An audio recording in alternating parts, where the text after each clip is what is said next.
Muy bien, vamos a continuar. Ayer empezamos a ver, recuerden, las funciones trigonométricas y decíamos que tienen su origen precisamente en las razones que se obtienen de los lados, ¿verdad? De un triángulo rectángulo, aquel que tiene un ángulo de 90 grados. Llegamos a esta parte, ¿verdad? Donde definimos las 6 razones, los 6 cocientes que se pueden obtener con los lados de este triángulo rectángulo. Y les comentaba yo ayer esto, ¿verdad? Si nosotros nos aprendemos las funciones seno, coseno y tangente, rápidamente podemos obtener la función cosecante, secante y cotangente. Entonces, este, nosotros aquí podemos ver esto de esta manera. Le pusimos las flechitas ayer, ¿verdad? Para poder sacar la relación que había. Por decir, si nosotros acomodamos de esta manera las funciones trigonométricas como seno, coseno, tangente, cotangente, secante y cosecante, y les ponemos las flechas que les acabo de indicar, entonces nos damos cuenta que la función seno es inversa a la función cosecante, ¿verdad? A veces no las encontramos así. Seno de x, ¿verdad? Se dice que es la inversa de la cosecante. Cosecante de x, ¿sí? Tomando en cuenta esta flechita de aquí a acá. La otra relación que podemos encontrar es que el coseno de x, o del ángulo como quieran llamarle, ¿verdad? Es la inversa de la secante de x. Y finalmente la otra relación que podemos nosotros encontrar es la siguiente. La tangente, ¿verdad? De x, de alfa, de beta, lo que quieran ustedes, va a ser igual a 1 sobre la cotangente de x. Y aquí lo podemos comprobar, ¿verdad? Por eso es que están de esta manera: seno con la cosecante, coseno con la secante y tangente con la cotangente. Ok, entonces aquí pueden ver, si ustedes se aprenden las 3 primeras, las otras salen de volada. Si son funciones inversas, nosotros habíamos dicho ayer que el seno era la relación del cateto opuesto, ¿verdad? Con respecto a quién, a la hipotenusa. Entonces quedó aquí b sobre c. Para la función inversa sería el recíproco, c sobre b, ¿no? Así para el coseno, que es a sobre c, la secante sería c sobre a, y para la tangente b sobre a, la cotangente sería a sobre b. Entonces, esas flechitas les van a ser de mucha utilidad para que no sea necesario que se aprendan de memoria todas ellas. Con las 3 primeras, las otras salen ya de volada, considerando, recordando que son funciones inversas.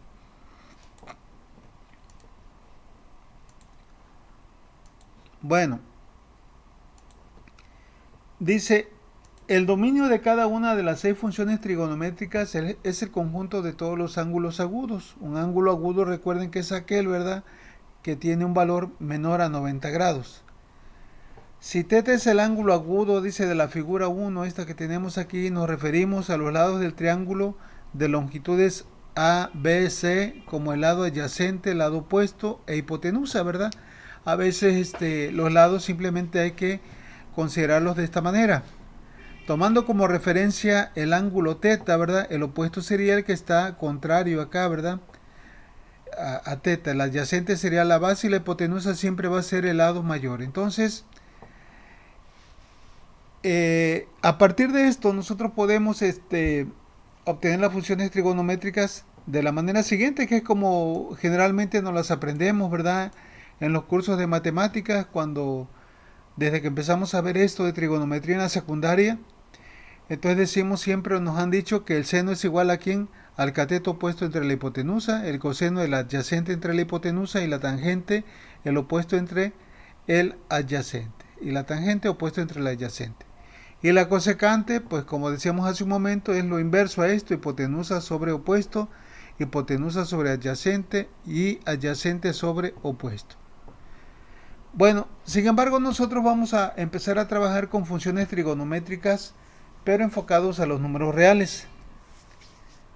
Nosotros sabemos que los números reales es un conjunto infinito, ¿verdad? Que va desde menos infinito hasta infinito. Ya sabemos que los números reales, dentro de ellos pueden haber muchos, ¿verdad?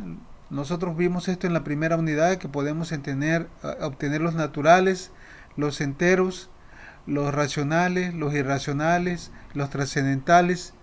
Bueno, dice, también las funciones trigonométricas se pueden considerar como funciones de números reales, no necesariamente como funciones de ángulo. Y de esta manera podemos estudiar el comportamiento. En estas condiciones el ángulo debe medirse en radianes para que los números reales de las unidades de entrada, que es el dominio, correspondan a los números reales de las unidades de salida, que es el rango. Entonces, aquí es necesario recordar las siguientes, ¿verdad? Correspondencias, o sea, un radián, ¿verdad? Equivale a un ángulo de 57.296 grados. Pi radianes, o sea, cuando nosotros ponemos pi radianes, realmente lo que estamos poniendo son 3.1416, ¿verdad? Radianes. 3.1416 radianes equivale a ¿cuánto? A 180. Si ustedes multiplican 3.1416 por 57.96, les va a dar un ángulo de 180. Y 2 pi radianes, que sería la multiplicación de 3.1416 por 2, pues daría lo doble de esto, serían 180 grados. Nosotros en ingeniería eléctrica utilizamos mucho esta forma, ¿verdad?, de representar las funciones periódicas de lo que son los voltajes y corrientes alternas. Entonces, esto para ustedes va a ser muy familiar a lo largo de la carrera. Bueno, antes de continuar con esto y llegar a la parte medular de esto, vamos a recordar el círculo unitario. El círculo unitario, ¿verdad?, es de donde se obtiene precisamente el seno, el coseno, ¿verdad? Podemos obtenerlo de una forma rápida si nosotros estamos conscientes de lo que es en sí el círculo trigonométrico, de lo que es en sí el seno, el coseno y la tangente. Dice, el círculo unitario es un círculo con radio igual a 1 y va a tener su centro en el origen. Dice que el círculo unitario brinda una conexión ideal entre la trigonometría de los triángulos y las funciones trigonométricas, como vamos a ver más adelantito. Debido a que la longitud del arco del círculo unitario corresponde exactamente a la medida en radianes, se puede utilizar al mismo círculo como un tipo de recta numérica para definir valores de entrada de las funciones. Esto incluye a la función envolvente, la cual asocia, ¿verdad?, puntos de la recta numérica. No sé si quede claro esto, dice, debido a que la longitud del arco del círculo unitario corresponde exactamente a la medida en radianes, fíjense bien, aquí vamos a tratar de aclarar esto.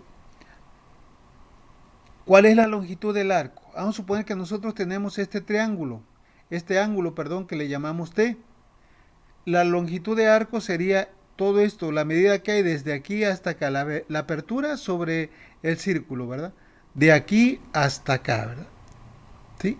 A eso se le llama longitud de arco y va a tener una cierta medida que corresponde precisamente a un ángulo en radianes, por decir, recuerden lo que acabamos de ver hace un momento.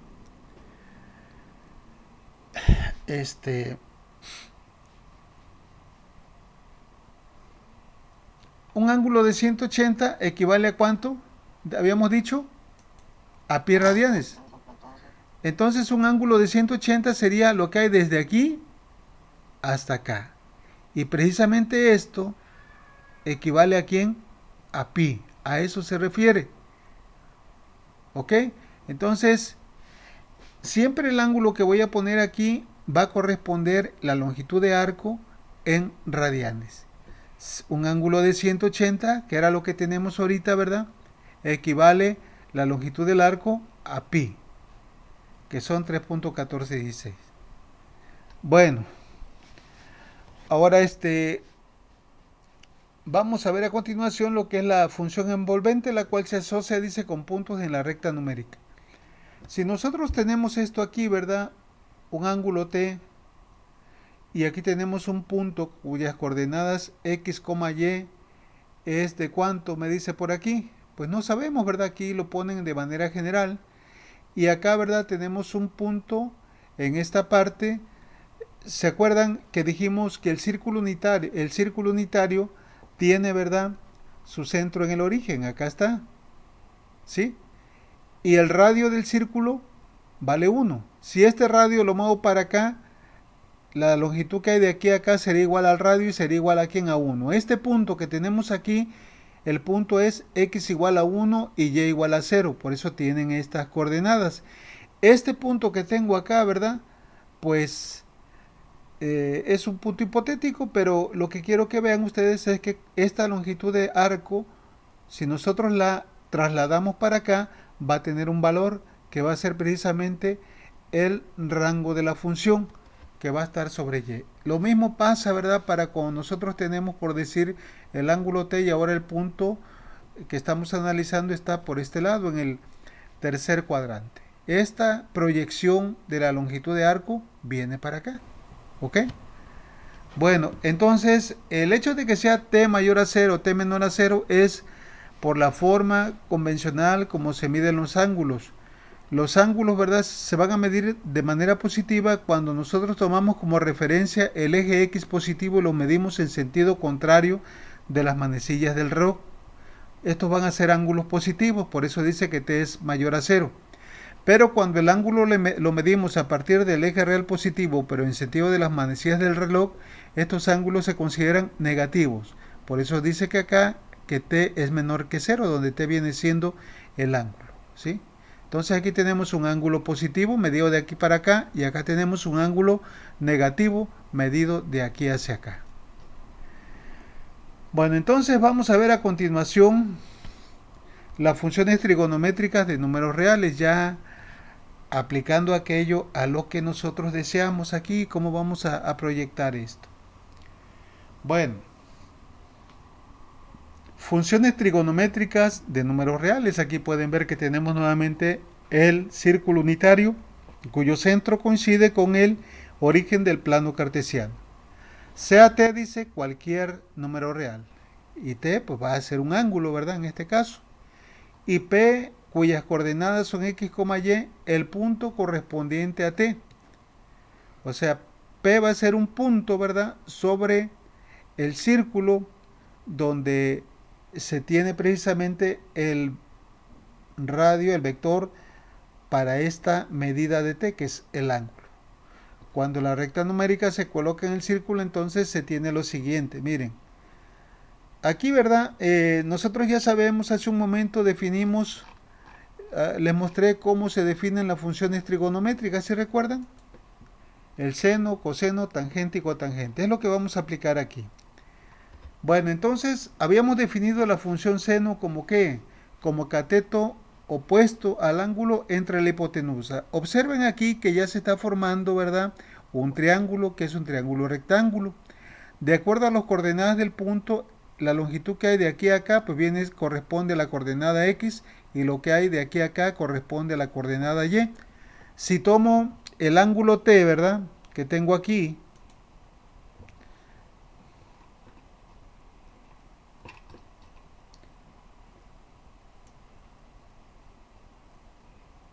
voy a darle un poquito más, permítame tantito, para que lo puedan observar mejor. Si tomo como referencia el ángulo T y yo voy a sacar el seno de T, ¿quién sería el cateto opuesto? Ya sabemos que el seno es cateto opuesto entre hipotenusa. Si tomo como referencia el ángulo T, el lado opuesto sería Y. Y entre la hipotenusa que vale 1 quedaría Y entre 1, pues sería simplemente ¿quién? Y. Para el caso del coseno, el coseno sabemos que es cateto adyacente entre hipotenusa. Tomando nuevamente el ángulo T, el adyacente sería la base, que sería X. X entre la hipotenusa que vale 1 simplemente sería X. Y por último la tangente, que sabemos que relaciona el cateto opuesto entre la adyacente, pues aquí sí quedaría, ¿verdad?, Y sobre X. Para el caso de las funciones inversas, que ya hemos mencionado, que está muy fácil sacarlo, pues sería el recíproco de cada uno de estos, ¿verdad? Entonces quedaría 1 sobre Y, aquí quedaría 1 sobre X y aquí quedaría, ¿verdad?, como al revés, ¿verdad?, X sobre Y. Entonces, estas son las funciones trigonométricas de números reales.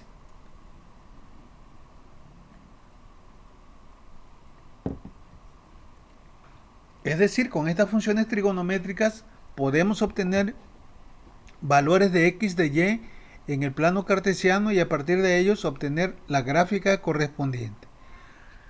Bueno, las funciones trigonométricas, ¿verdad? De números reales, considerando que x es un número real, pueden ser muchas, una infinidad, ¿verdad? Podemos nosotros editar, ¿verdad? Ya sea seno, coseno, tangente, cotangente, secante, cosecante. Podemos obtener dentro de ellas funciones racionales, irracionales, multiplicación entre ellas. Por ejemplo, aquí un ejemplo muy sencillo sería la función seno de x. Acá, ¿verdad? Otra, menos coseno de x sobre 2. 1 sobre t, tangente de x. 3 coseno de x menos 2. Y así nos vamos, ¿verdad? Menos 2 seno de x más 1. Y de esta manera nosotros podemos obtener diferentes gráficas. Aquí, ¿verdad? Grafico unos ejemplos para que ustedes vean. Aquí le estamos dando valores a x desde 0, que se vaya incrementando de 1 en 1 hasta llegar a 4pi. 4pi, ¿verdad? Nosotros sabemos que 4 por 3.1416 llegaría aproximadamente a 12, ¿verdad? 4 por 3, 12 y un poquito más. Entonces, esta es la gráfica. La vamos a hacer nosotros aparte para que ustedes vean cómo salen las gráficas y vamos a analizar algunas otras cosas, como es el caso de la frecuencia, el periodo y la amplitud de una onda trigonométrica, ¿sí? Bueno, entonces voy a abrir un nuevo documento. Le voy a poner un margen estrecho para que tengamos una mayor área de trabajo. Y vamos a graficar una función. Fíjense bien, voy a ponerle una función f de x. Vamos a ver qué pasa con el seno. Primeramente el seno. Le voy a poner 5 por el seno de x. ¿Sale? O seno de t, no importa la variable. Y ahora x, vamos a darle desde 0, aunque también podemos darle valores antes de 0. Ahorita vamos a estar moviendo esto para que ustedes vean cómo se comportan las funciones trigonométricas. Vamos a empezar desde 0 hasta que vaya incrementándose de punto 1 en punto 1 hasta llegar a ¿cuánto? A 2 por pi. ¿Sale? Vamos a ver cuál es la gráfica de esta función. Para que ustedes puedan, no sé si se los dije ese día que les mostré esa pequeña introducción al programa, ¿verdad? Que si quieren ustedes obtener letras griegas o en este caso constantes, como es el caso de pi, pues aquí lo tenemos, ¿verdad? Pi, ahí está. Pero también la pueden obtener de una manera rápida si ponen la letra P del alfabeto del abecedario y le ponen la tecla control G, automáticamente ya se la convierte en pi, ¿verdad? Y como está dentro de una región matemática, indica que pi es una constante. Bueno, entonces vamos a sacar la gráfica. Voy a poner esta función acá a la par de esta. Acuérdense que también se puede hacer esto. Y vamos a obtener la gráfica en dos dimensiones. Pues aquí tenemos la función f de x y acá tenemos la variable independiente x. Y vamos a ver qué pasa. Observen la gráfica. ¿De dónde empezó? Empezó desde 0 y terminó ¿dónde? Acá donde le dimos. ¿Cuánto es 2 por pi? ¿Se recuerdan cuánto es 2 por pi? 2 por pi nos va a dar ¿cuánto? 6.28. Ahí termina la gráfica. Si nosotros por decirle diéramos hasta 5pi, ¿qué pasaría? Observen aquí cómo se comporta la gráfica. Esto es importante analizarlo. Para 5pi, ¿verdad? La gráfica completó más periodos. Observen esto, la gráfica empieza aquí, sube, ¿verdad? Llega a un punto máximo, empieza a descender, luego se vuelve negativa, llega hasta un punto mínimo y vuelve a crecer y aquí nuevamente empieza como inició. ¿Qué quiere decir esto? Que de aquí hasta acá es donde se cumple un ciclo de la señal de esta función que estamos analizando. De aquí a acá hay otro y de aquí a acá nada más está aquí en la mitad. En radianes esta función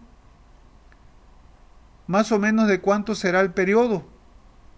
Fíjense bien algo importante, el periodo es el tiempo que tarda una función, como en el caso de las trigonométricas, en completar un ciclo. El ciclo es lo que hay desde aquí hasta acá.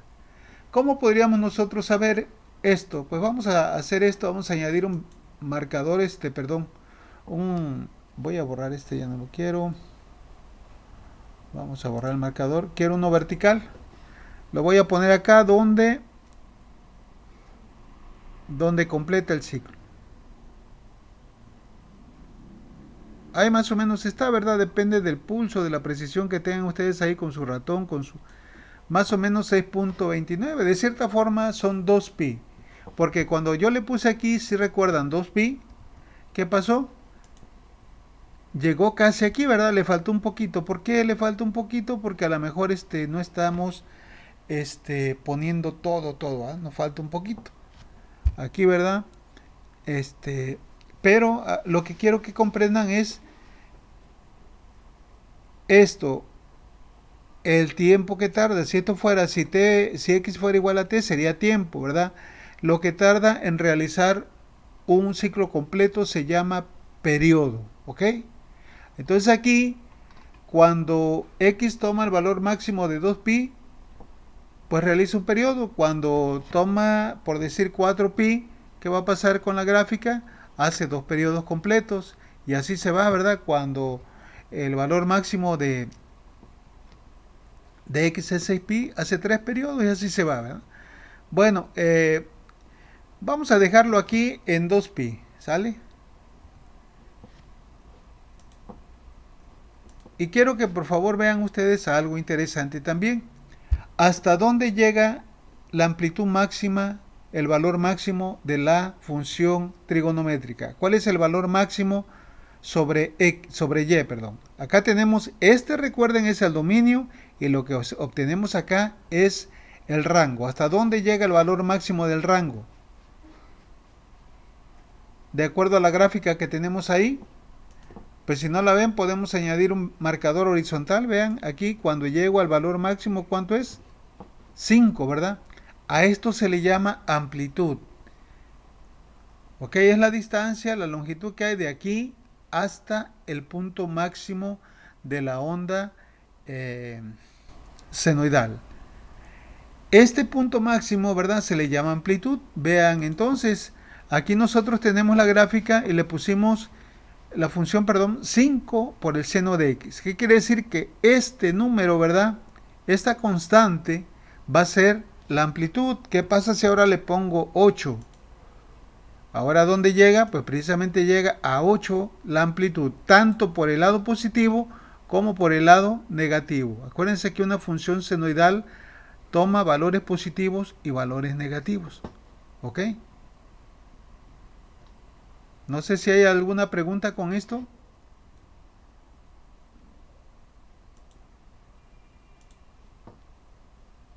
¿Alguna pregunta que tengan?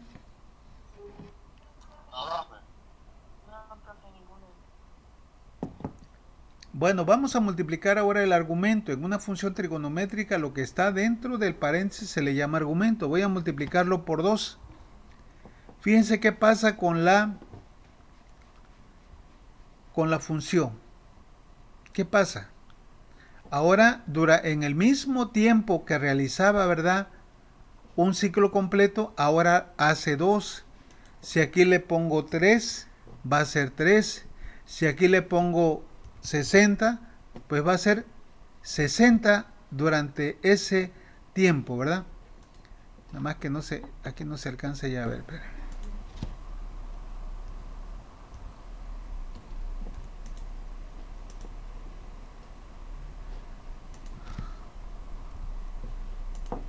Así se va, ¿verdad? Que apenas a veces se pone carrascaloso. Ahí va. Aquí le voy a dar una mayor cantidad de puntos para que la gráfica no se vea así puntiaguda, sino que se suavice. Entonces, esto, ¿verdad?, me va variando las veces que se repite una señal. Ya dijimos hace un momento, ¿verdad? Voy a regresarme al caso cuando solamente es x. Dijimos que la longitud que hay de aquí hasta acá, ¿sí? Se le llama periodo, recuerden. Lo que hay de aquí hasta acá, se le llama amplitud, ¿ok?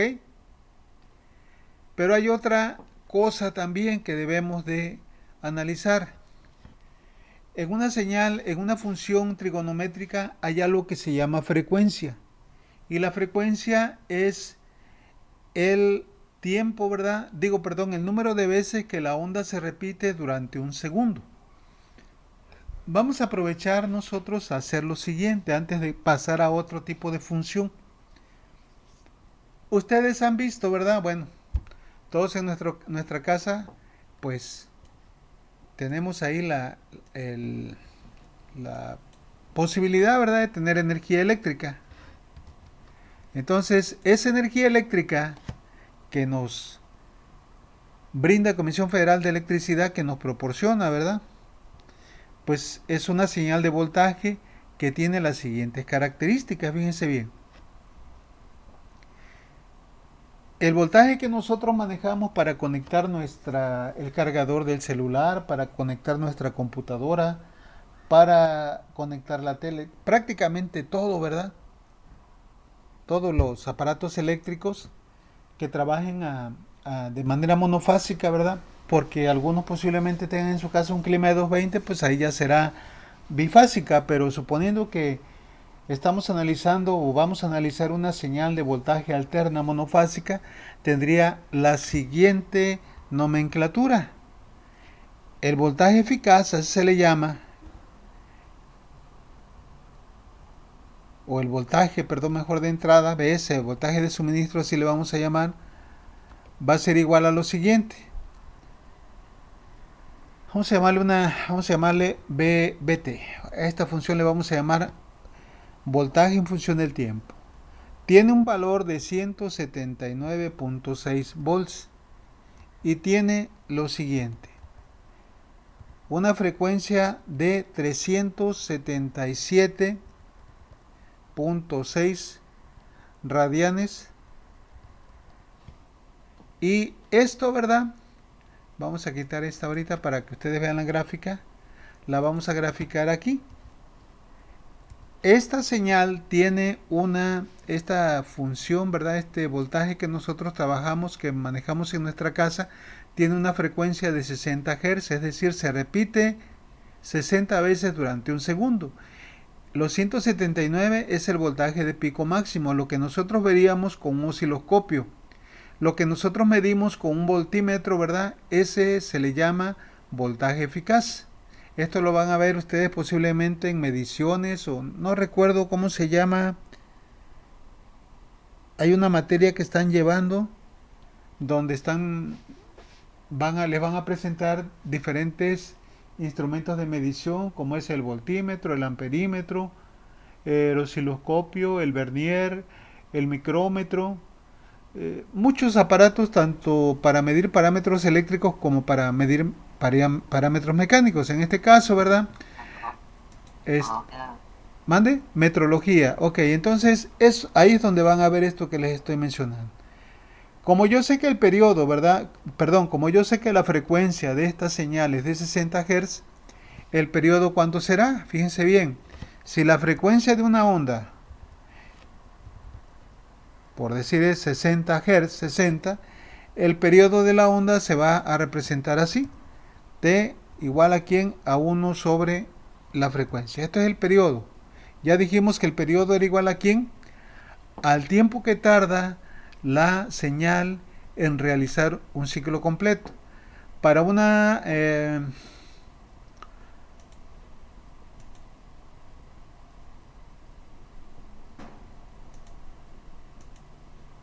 aquí le voy a dar más cifras.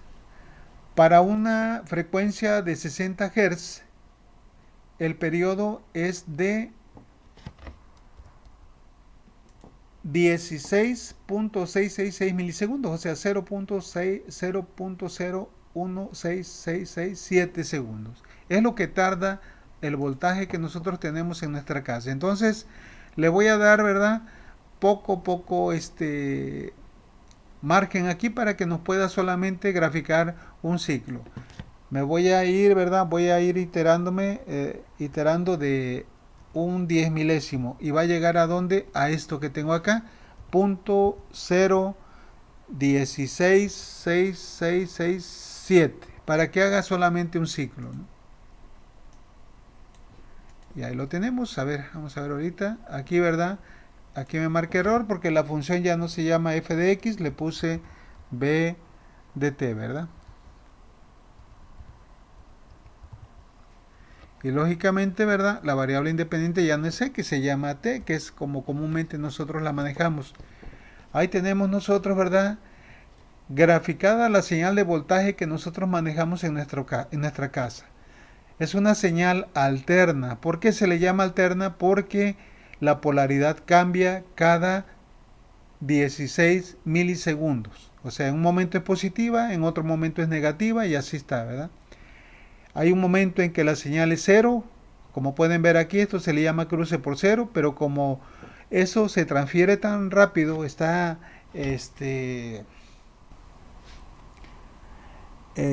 circulando esa corriente a alta velocidad, pues no se nota, ¿verdad?, que los equipos en un momento queden desconectados. Bueno, entonces, esta es la señal de voltaje que nosotros manejamos en nuestra casa. Una señal de 179.6 por el seno de 377.6, que es la frecuencia, y todo esto está en función del tiempo. Entonces, esta es una función trigonométrica con la cual ustedes van a estar trabajando mucho aquí en su carrera, en el área de ingeniería electromecánica.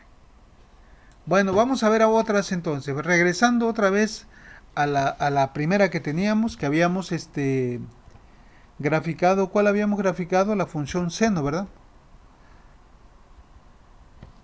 Me fui hasta dónde? Hasta 2 por pi. O hasta 3 pi vamos a ponerle. Voy a graficar la misma que ya tenía hace un ratito, ¿sale?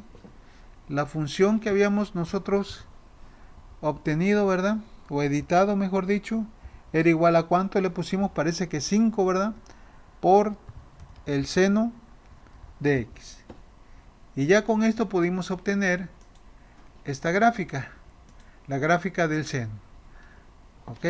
Entonces yo quiero que quede claro esto que vamos a hacer aquí. ¿Qué diferencia hay entre una función seno y una función coseno? Fíjense bien, la función seno empieza a partir de quién. Cuando t es igual a 0 o la variable independiente es igual a 0, el valor de la función es igual a 0 también. O sea que empieza a crecer a partir de 0. Avanza, avanza, avanza y llega a un valor máximo aquí, ¿verdad? Si nosotros lo tomáramos, consideráramos que fueran grados, pues lo iba a tener exactamente a los 90 grados. Bueno, voy a graficar otra función aquí, voy a editar otra función aquí que se llame g de x, y ahora, a diferencia de la anterior, vamos a ponerle 5 por el coseno de x. Vamos a ver qué diferencia hay entre una función seno y una función coseno. ¿Ok? Aquí mismo vamos a poner aquí el cursor y vamos a agregar un trazo, vamos a añadir un trazo y aquí le pongo g de x para que las dos gráficas aparezcan en el mismo plano cartesiano. Entonces, a ver aquí qué podemos hacer.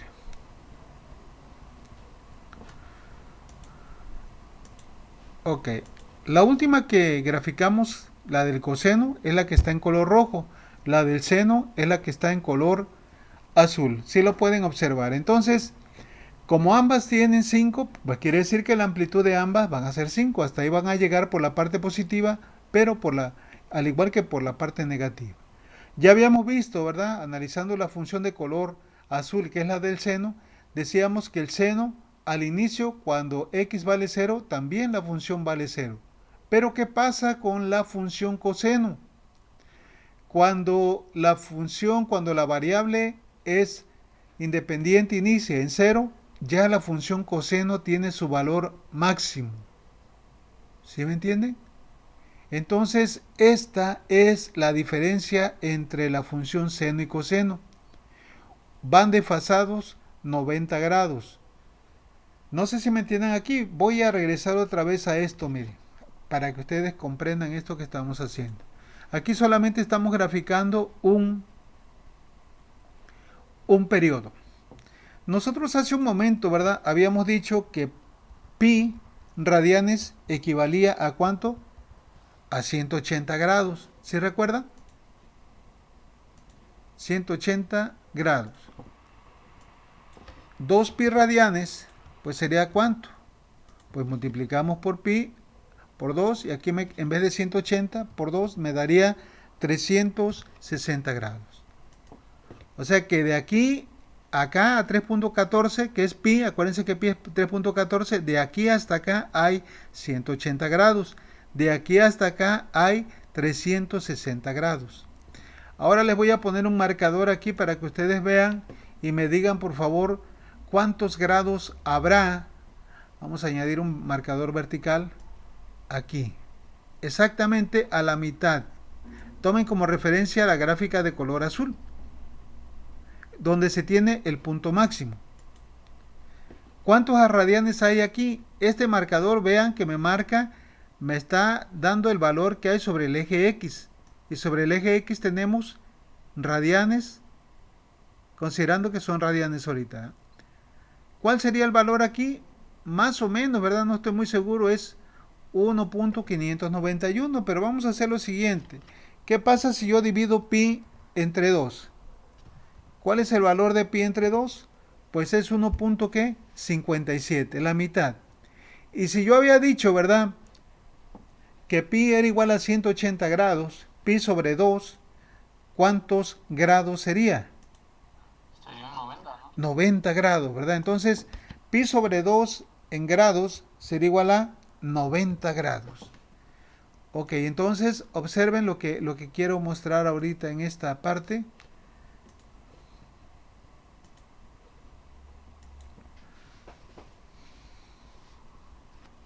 Podemos ver entonces que entre la función seno, la de color azul, y la función coseno, hay un desfasamiento de ¿cuánto? De 90 grados. Si lo pueden ver. ¿Por qué digo que es de 90 grados?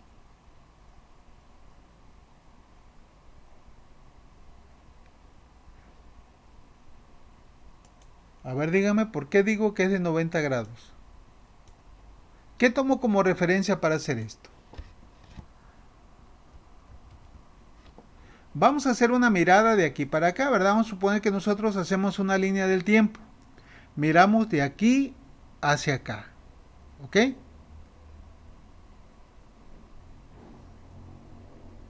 ¿Sí me entienden? Bueno, entonces, si yo miro de aquí para acá, entonces vamos a hacer lo siguiente. Miren, voy a regresarme todavía un poquito más. Vamos a darle antes del cero. Antes del cero vamos a empezar por decir en pi sobre 2 y que sea negativo. Ya vimos que pi sobre 2 era de ¿cuánto? Ahorita se puso fea así, ¿por qué? Porque me brinqué de menos pi sobre 2 hasta punto 1. Ahorita voy a hacer esto de pi sobre 2, ya sé que es ¿cuánto dijimos? 1.571. Le voy a dar ¿cuánto? Lo que sigue, ¿cuánto sería? Menos 1.570, ¿no? Para que vaya de punto 1 en punto 1. Ahí está. ¿Sí me entienden? O sea, eh, esto le di para que no saliera, para que fuera iterándose de punto 1 en punto 1. Bueno, lo que les decía hace un momento. Si nosotros tomamos como referencia ahora este punto de la gráfica aquí, iniciamos, para nosotros aquí es el inicio del tiempo, de los grados. ¿Quién sucede primero? ¿Qué forma de onda se presenta primero por el lado positivo? ¿El coseno o el seno? Pues la que se inicia primero es el coseno, ¿sí? Y después de 90 grados empieza a aparecer la función seno en la parte positiva, ¿verdad? Porque aquí en la parte negativa está. ¿Qué quiere decir esto? Que estas dos funciones van desfasadas 90 grados. ¿Ok? Vamos a hacer algo aquí para que ustedes vean.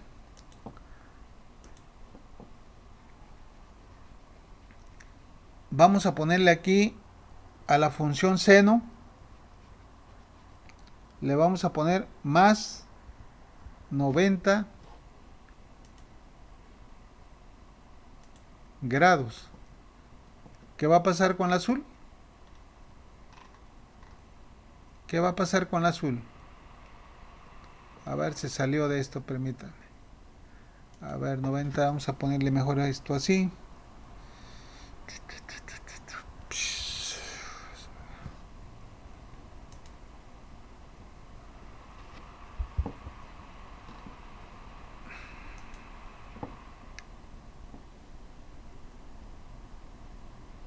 No sé por qué no lo hace, lo debería de hacer.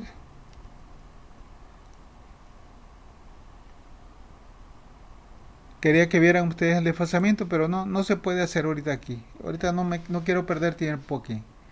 Bueno, entonces, recapitulando esto que les estoy mencionando aquí, ¿verdad? Porque quiero que ustedes vean que estas funciones que estamos analizando no son cuestiones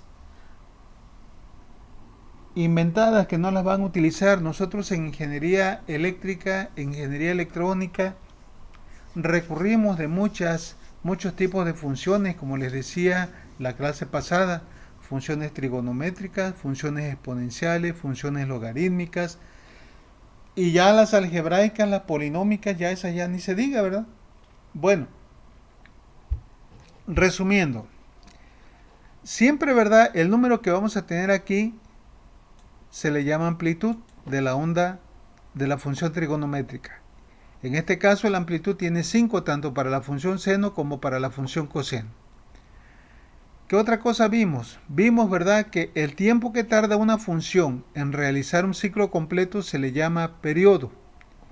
Y comentamos también, cuando vimos la función de voltaje, que el número de ciclos completos que realiza una función por segundo se le llama periodo. ¿Ok? Digo, frecuencia, perdón.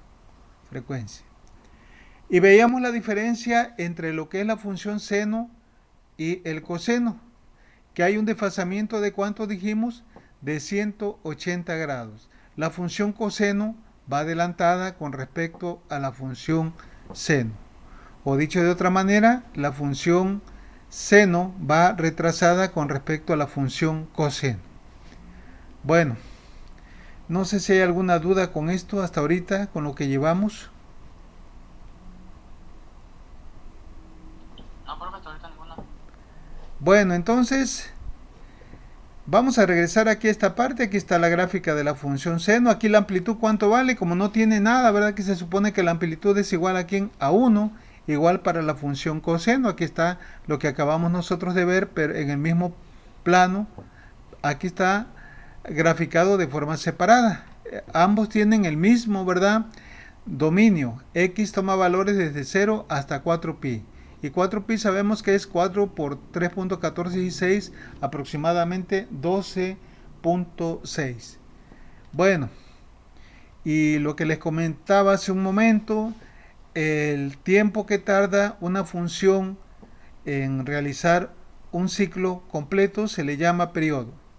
Algo muy importante, ¿verdad?, de este tipo de funciones trigonométricas es que son periódicas. ¿Qué quiere decir que son periódicas? Que se repiten, ¿verdad?, continuamente. Es decir, empiezan, avanzan, terminan y se vuelven a repetir. Y se vuelven a repetir en forma indefinida. Aquí dice, ¿verdad?, que una de las características de las funciones trigonométricas es que son periódicas, es decir, se repiten indefinidamente. Aquí nada más llegado hasta 12, ¿verdad?, por el dominio de x, pero si le seguimos aumentando el valor a x, pues va a llegar hasta donde tenga que llegar. Bueno, ahora, ¿qué pasa con la función tangente? ¿Qué pasa si nosotros graficamos la función tangente? Vean qué pasa.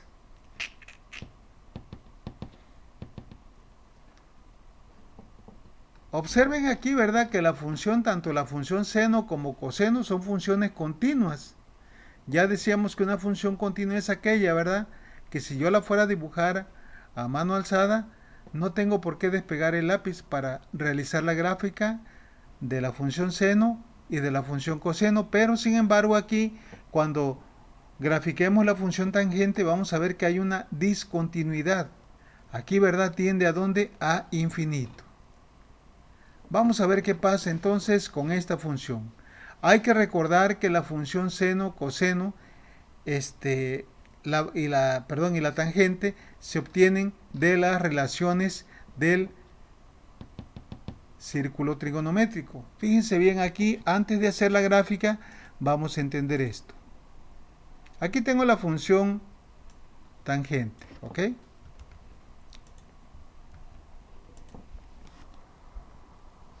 Bueno, la función tangente relaciona el cateto opuesto, ¿verdad?, del ángulo T con respecto al adyacente, que es X. Si este vector se mueve para acá, dígame, ¿qué va a pasar? ¿Quién aumenta y quién disminuye?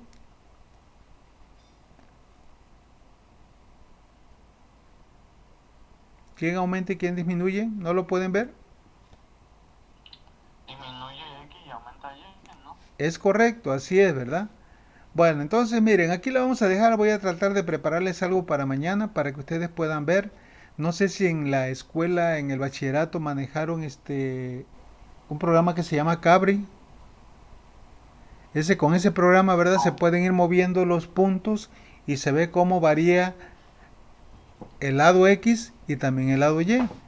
A ver si mañana lo podemos hacer con un programa, el que estoy utilizando para dibujos, para que puedan ver. Y si no, pues lo vamos moviendo nosotros manualmente. Ok, lo vamos a dejar aquí para que ustedes lo puedan entender a partir de un dibujo. ¿Sale? Bueno, entonces, si no hay dudas, aquí la dejamos.